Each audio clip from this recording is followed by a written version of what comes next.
Hey, history lovers, have you ever wondered how much of the Cleopatra you know is myth and how much is reality?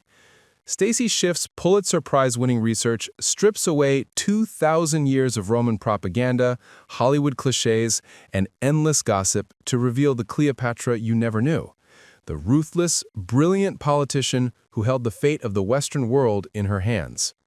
This book isn't just biography, it's a meticulously assembled retelling of one of history's most intriguing and misunderstood lives. First, a quick request. This video unlocks the core historical truth about one of the world's most powerful women. If you want more deep dives into history's forgotten figures, hit that subscribe button now and let us know in the comments which book we should cover next. Number 1. The Last Great Queen of Egypt. Cleopatra VII, the last queen of Egypt, was a figure of celebrity and speculation even in her own time. Contrary to popular belief, she was ethnically Macedonian Greek, not Egyptian. About as Egyptian as Elizabeth Taylor, the author notes. She inherited a kingdom of immense, unsurpassed luxury, but one that was already in decline and constantly shadowed by the expanding Roman Republic. Her very existence posed a historical predicament as Rome hated great monarchs. Cleopatra was not just a symbol, she was an extraordinarily capable sovereign. She was fluent in 9 languages, including Egyptian, a feat none of her Ptolemaic predecessors bothered with. She understood how to build a fleet, suppress insurrections, manage a currency, and alleviate famine. At the height of her power, she controlled virtually the entire eastern Mediterranean coast. Yet, history primarily remembers her as a wanton temptress, converting her genuine political power into shamelessly seductive appeal. Number 2. Deaf Men Don't Bite. The Alliance with Caesar. Cleopatra's family life was as tumultuous as her kingdom's politics. The Ptolemies were notorious for their violent feuds and the practice of sibling marriage. When she ascended the throne at 18, she was forced to rule jointly with her 10-year-old brother, Ptolemy XIII, who soon exiled her. Facing the collapse of her reign, Cleopatra, then 21, knew she had to court Rome's most powerful man, Julius Caesar. She embarked on her greatest political gamble. She smuggled herself into her own palace, crossing enemy lines, concealed inside a large sack carried by her retainer. Caesar, 52, and a master strategist, was instantly captivated not by traditional beauty, sources say her looks were not conventionally remarkable, by her nerve, charisma, and intellectual persuasiveness.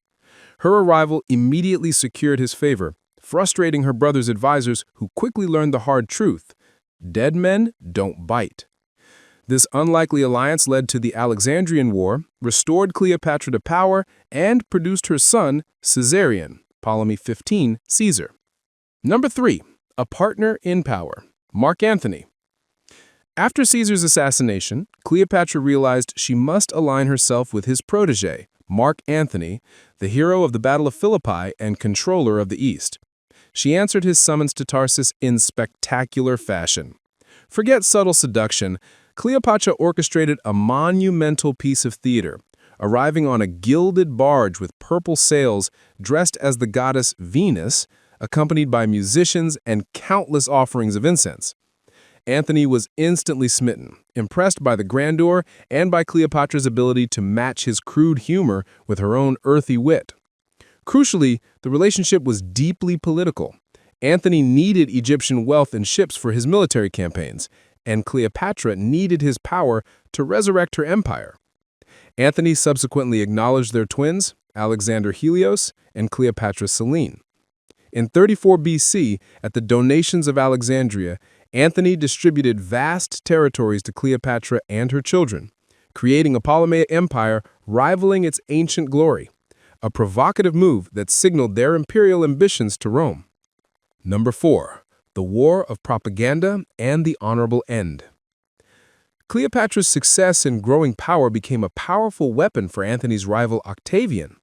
Octavian, Caesar's adopted heir and eventual first Roman emperor, needed a public enemy to rally Rome and disguise the civil war.